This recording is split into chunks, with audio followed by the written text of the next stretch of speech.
OMG, baby, tell them.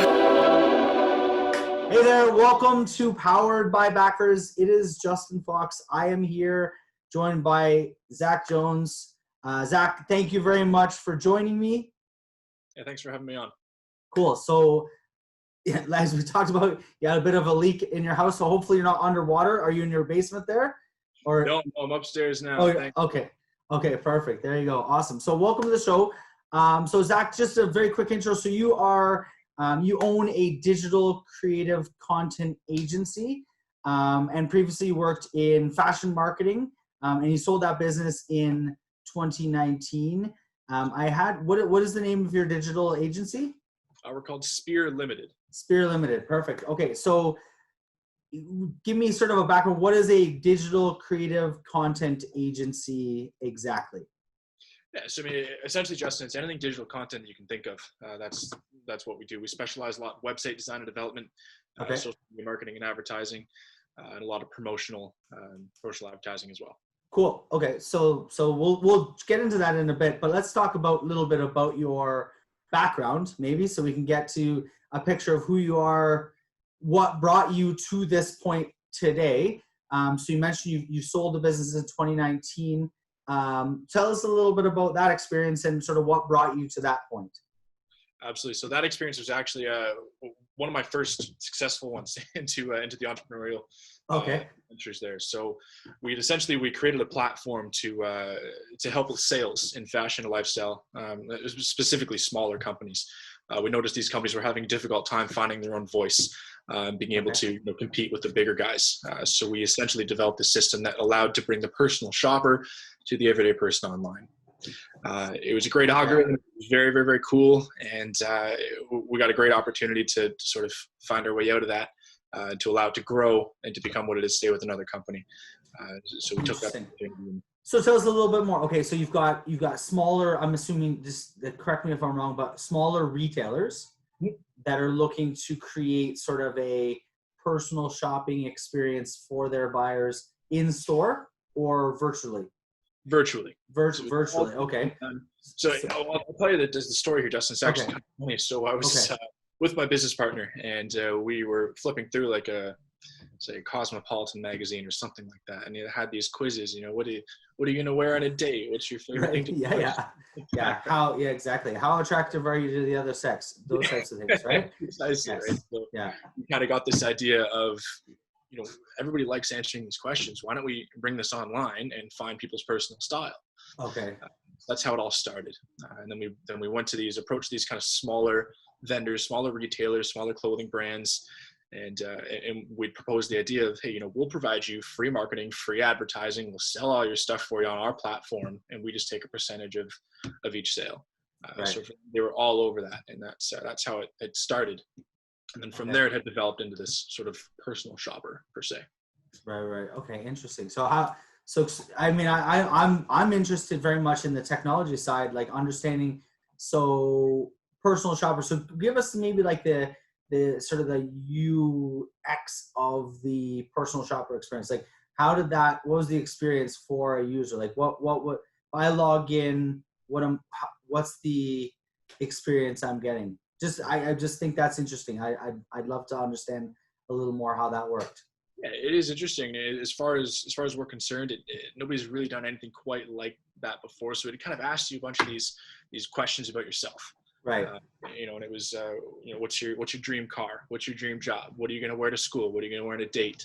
All these kind of personal questions. And then from there, the algorithm will then take all of your answers and show you the appropriate clothing and shoes and bracelets and watches and things that kind of matched.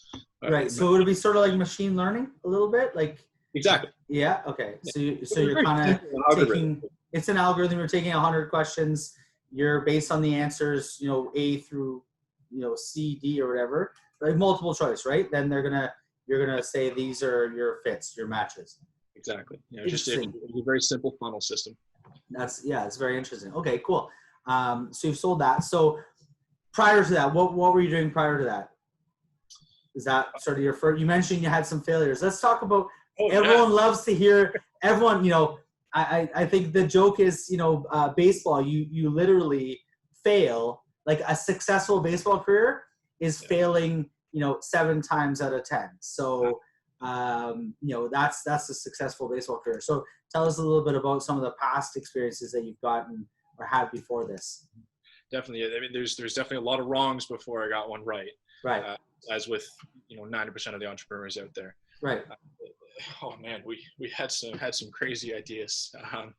I had a couple clothing brands that had gone out there that were semi-successful, just not quite enough. Okay.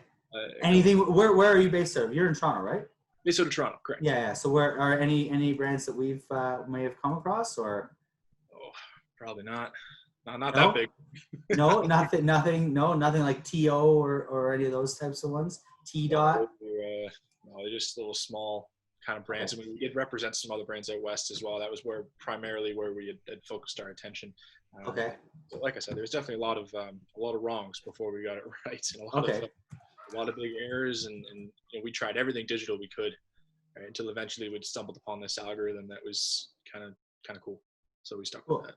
Cool. So tell me a little bit about. So you went to Brock, which I also went to Brock. Oh, very so good. When were you at Brock? Just out of curiosity. I was there 2015. Okay. So a lot later than I graduated in 01. Okay, very good. So very different time. Yeah. So it was the Brock you went to was very different from the Brock I went to. We were only on that corner, not across the street, not all that McDonald's and stuff. Yeah. All the new residences, all that stuff didn't exist. The new complex that literally was being built started in my 4th year. That whole rec complex. So anyway, so how did you enjoy that? You obviously lived down in St. Catharines then, I would assume, or Thorold or wherever. Yeah, I lived in Thorold. So the Brock experience was fantastic. I had actually met my business partner my first year of my former business partner in my first year of Brock. Okay. Him and I lived together for a year, and we had these bunch of ideas together and tried 100 different things. To one of them stuck, and then because of this business and the way that it was accelerating at that rate, I did end up dropping out of Brock after 2 years. Okay. Left after that to focus on the business, and it was probably one of the best decisions I've ever made. Interesting. So what did you take at Brock? Tourism, was it? Or yeah, I did tourism management and environment. And then you went to Niagara College after that. Went to Niagara College for about a semester. Okay. And it was just too much with the business, and it was just too much going on. So I made the call to stick with the business. To stick with the business. Cool. Okay. So let's talk about Spear. So you've obviously gone through the ringer a little bit. You've had success, which is great. I will admit, I mean, we work with a lot of entrepreneurs. Some entrepreneurs, never have success. I mean, that surprisingly, there are entrepreneurs that will just give up. So it's great that you're continuing on, have had some success, maybe tasted a little bit of that success. Now it makes you want that success a little bit more. So tell us a little bit about Spear. Like what do you guys do? This is not meant to be negative, but I mean, there are a lot of, creative, agencies, marketing agencies, there's sort of like the, I joke that sort of the Ty Lopez, startup, everyone's doing has their own agency, right? But tell us a little bit about what you guys do, maybe what you bring to the table, how you can support, an entrepreneur or a small business or larger business, any size business, I guess. Like, what is it that you guys offer, and what makes you guys unique or sort of stand out? Mm-hmm. Absolutely. So Spear Limited was actually founded under my former company, North 55. Okay. It was founded just as a numbered company, tax purposes and whatever else. And so when we had sold the company, I was fortunate enough to be able to keep Spear under myself. So it started off as it was honestly just a really easy way to keep a couple clients here and there. Right. Just to sort of keep on top of things and to help some people out and to, coach and different things like that. And then we realized that we had a lot of people coming to us and asking we need websites. Right. It's not something everybody's familiar with. And the back end of the SEO optimization has become very difficult for a lot of people to grasp, a lot of the smaller businesses to grasp, right? Right. We quickly realized that, some of these agencies that are doing, website design and development, they're charging a lot of money. to do it, a lot. And Right. so we charge much less. Okay. Hopefully, That's a good strategy. I mean, one of, yeah. So the what whole so idea here is small businesses helping small businesses. right. Right? I mean, anybody can charge $10,000 to $20,000 for a website, but if we do that, we're going to cripple these small businesses. That's not what this is about. Right. But helping people get them on their feet, get them out and rolling, provide them a voice, and provide them that the digital presence that they need to succeed in today's world, especially with COVID going on. A digital presence is of the utmost importance. Right. So So do you develop websites? Have you sort of gotten like taught yourself that skill set, or where how do you go about doing all of that? Yeah, so the development side was definitely a big obstacle getting in there, because I'm not I was not particularly inclined, and so I did educate myself there, took a lot of online courses, talked to a lot of people, got in touch with a lot of developers, and really kind of learned my way there. I still work with a few developers as well that I kind of contract on, just to help me with the more technical things that I'm just not 100% confident in myself with. Of course. So that's kind of how it all started, and then from there we got into like digital promotion and all the digital creative content that people need to market on their social media platforms, like those little 8-second videos that you see, and photography and things like that. That's sort of just where it developed. And so how many clients would you have now, let's say? Like, what's sort of your network? Who are you working with? Not necessarily names, but like, what are some of the things that you're working on these days? These days, website design has been huge. Okay. A lot of these small businesses that just don't have the website during these COVID times they're hurting. Yeah. If you didn't have a website before March of 2020, now you sure as shit have one now, because nobody, like, stores were closed, businesses were like literally shut down, right? So exactly. That was really important as well. So that's definitely a big part of our business right now. The other part was a lot of promotional things are going on. Okay. At the very beginning of COVID, nobody wanted to spend any money, right? Nobody was dropping that $3,000, $4,000, $5,000 on making ads. It was all just everybody's keeping their money real close to them. Right. Now that they realize that the world is becoming far more digital because of this, and everybody's doing a lot of online shopping, everybody's starting to spend a little bit more on marketing and advertising. And with the marketing and advertising, I do have a gentleman that I go to, and he puts out all the ads. I make them. So we do all the promotional things, all the short little videos, the photography, the creative design aspect of it. Yeah. And then I partner with this other gentleman, and he takes it. It's interesting. Okay, so sorry. So he does the creative, and you. Sorry, what was the workflow there? So I do all the creative aspects. Right. So that's what my company does, is we do all the digital creativity. So we'll create the ads, we'll make them all nice, we'll create the videos, he runs them. I pass them on to him, then he runs them, because he has the best optimization I've seen of anybody. His company's called Digital Incorporated. Okay. I'm curious to look at that. Okay, cool. So take a step back here. Obviously COVID was the whole world has been impacted. We work with lots of small businesses and do a lot of different things with them as well. Some creative stuff, and we haven't gotten into the web development stuff so much, but that's something we should probably talk. We're probably going to look at offering sort of as a secondary or sort of ancillary service to help them while they go through the process of raising capital. Helping them with their web presence and digital presence. But so we should definitely connect on that. But my question, I guess, would be not my thoughts. I'd like to hear your thoughts on where sort of the digital creative space is going. I agree with you. Ad spends probably tanked sort of early on. There was a lot of uncertainty. We noticed, we continued sort of a lot of our ad spend, if you will, and the cost per clicks, the cost per views, they all went significantly down in that sort of March through June timeframe, and they've slowly started to creep up. Where do you see? I mean, give me your Gary Vaynerchuk 5-year prediction. Like, where do you see sort of the world being in it, right? Being in digital content, creative, sort of that space.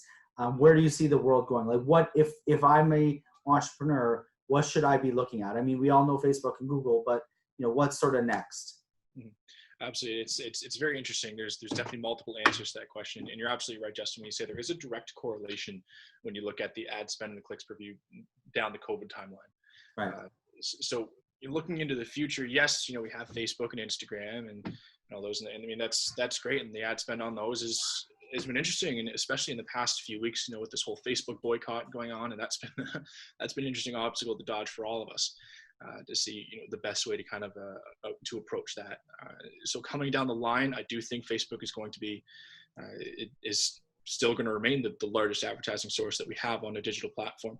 Okay. And then from there, I think TikTok is a really big one as well. Right. We're starting to do a lot of TikTok ads. Instagram is always going to be there as well. So I think to keep an eye on TikTok, and then hopefully the idea is that Microsoft is going to be buying them.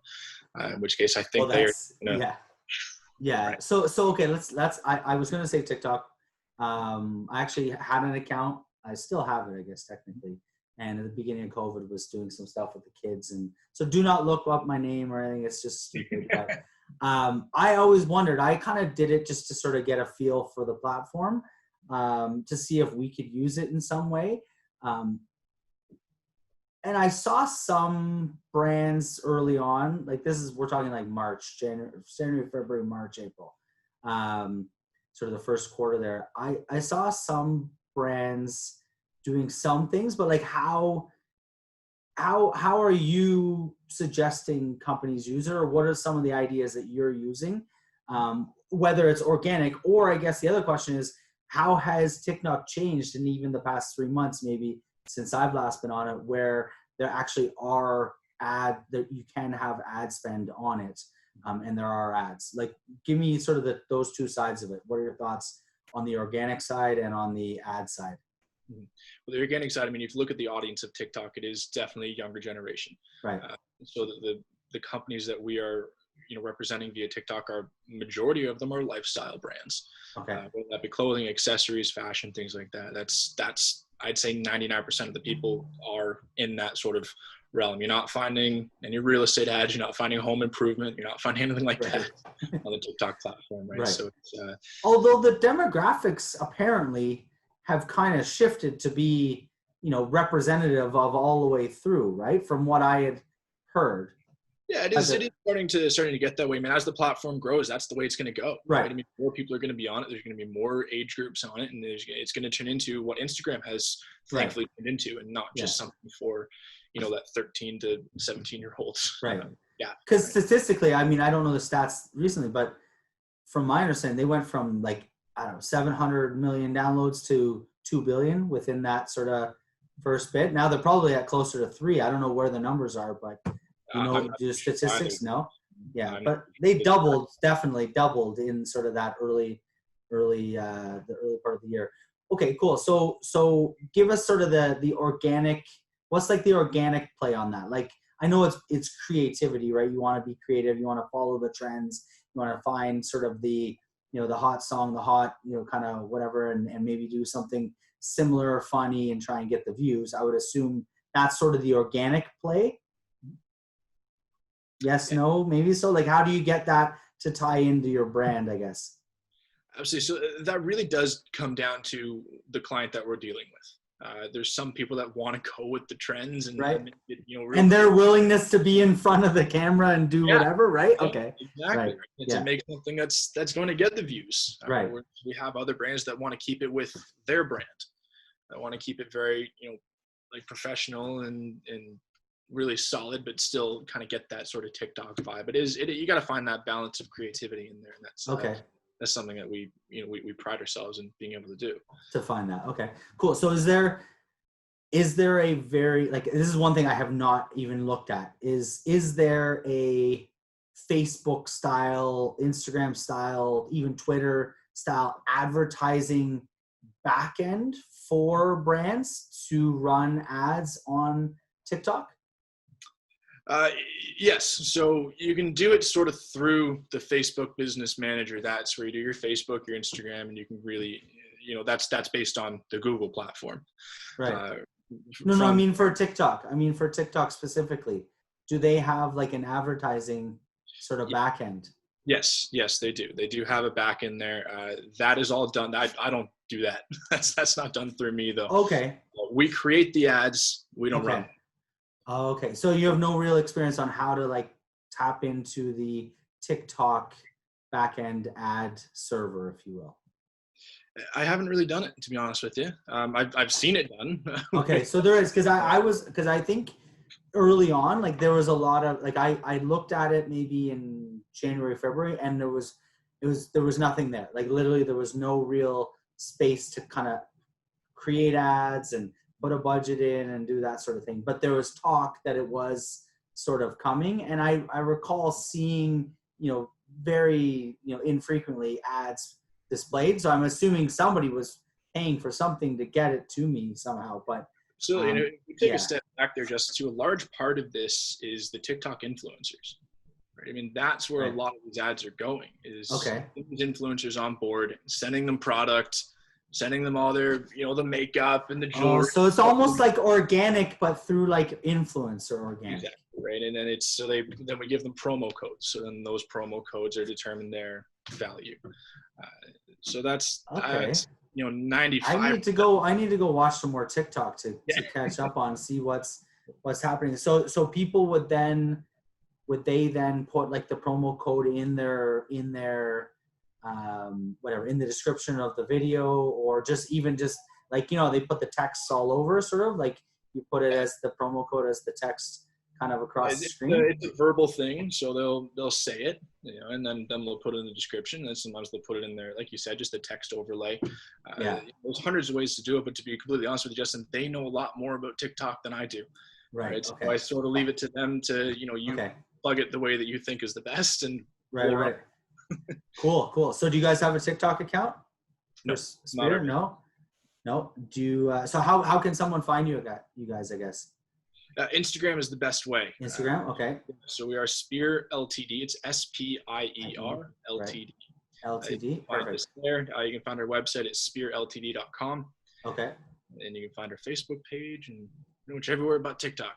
Everywhere but that's fine. No, I think because some of the companies we work with as well, are looking at advertising, and what we're trying to do is help them build up an audience so that they can build up that brand, build up that sort of recognition. And then, we talk about upselling with equity, where now they can then raise capital by selling equity to that audience. But yeah, I've always, I just, not to kind of go the whole TikTok road, but I'm very curious to understand what's there as a business, right? Because I mean, from a user perspective, it's very straightforward. There's a song, you kind of dance around to it or do whatever you're supposed to do, throw some graphics up. But like from a business standpoint, there's a huge opportunity there. But I wonder just like, what's the mindset of how to actually like tap into that? Because if you've got 2 billion people that are like literally captive, sitting on your, watching video after video after video, for extended periods of time, I think that's something that maybe, people would need to eventually start to look at, right? Exactly. I mean, it got so big so quickly, right? Yeah. Someone's making money on it. Why not let it be our clients? Well, that's it, right? And so the idea. So, okay. Aside from TikTok, where do you see, like you see Facebook as kind of being still there? Is Instagram done? I mean, you just said you guys are still on Instagram, but has it had its day, or do you think it's gonna? Oh, I think it's gonna keep going. Yeah. I think it's only gonna get bigger from here, at least for the next 10 years. Really? I'd say. Oh yeah, without a doubt. I'm very, very confident in saying that for sure. I don't think Instagram is going anywhere. Especially being bought with Facebook and everything as well. I think they're going to be strong as ever. I think Facebook and Instagram are still going to be the number one platforms. I mean, TikTok is so up in the air right now, short-term gain, right? Get on it while you can, make the money while you can, because there's no guarantee that TikTok's going to be around forever. Like we discussed a little bit earlier, it could be gone next week. Right. When that whole Microsoft thing, if it doesn't happen, right, it's going to be but there's other things like I forget the name. You might, was it YouTube or Google? They have sort of like a music type platform that they were potentially launching, or I don't know if it ever. They have launched. Like a YouTube Premium, YouTube Plus sort of thing, which it's it's a great platform for advertisers, not so much. Yeah. It's just because people are paying to remove your ads. No, I thought there was sort of like a YouTube, Google, like direct competition to TikTok. I'll have to look it up. Don't worry. They're doing Instagram Reels now, if you've seen that, which is a direct competitor of TikTok. It's like almost identical to it, and where you just might have been Reels. That it might have been called like Shorts or like clips or I don't know. I'll look it up. Everyone out there, go look it up. There's a direct competition. So if TikTok ends, there might be something coming in its in its wake. Okay, cool. So they can find you Spear Limited Ltd, SPIER-LTD.com and on Instagram. So I appreciate, Zach. Thank you very much for joining me. I know we've taken a couple tries here to get this sorted out, but I appreciate you joining me. Thank you. Before we go, though, I usually end it with one last question. I'd love to hear your thoughts on this as well. If you had a chance to go back and speak to a younger Zach Jones who, is just coming out, or somebody else like yourself just starting out, what's sort of like one word or maybe one piece of advice that you would give to that person, to a younger you? Work harder. Work harder. Yeah. So let now that you've said the word, I need a little background into that. Are you saying that there was times where you maybe obviously you feel like you didn't put in the effort, or what's your thought process around work harder?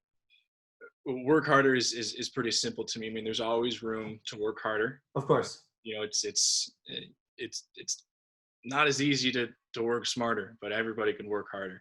Right. And working harder is it's been proven time and time and again to breed success, for my businesses and everybody else's. And it's all really just boils down to hard work. Yeah, no, definitely. And I agree. Like a lot of people talk about persistence and perseverance and, but you got to put in the effort, the work, right? Like people think it comes easy.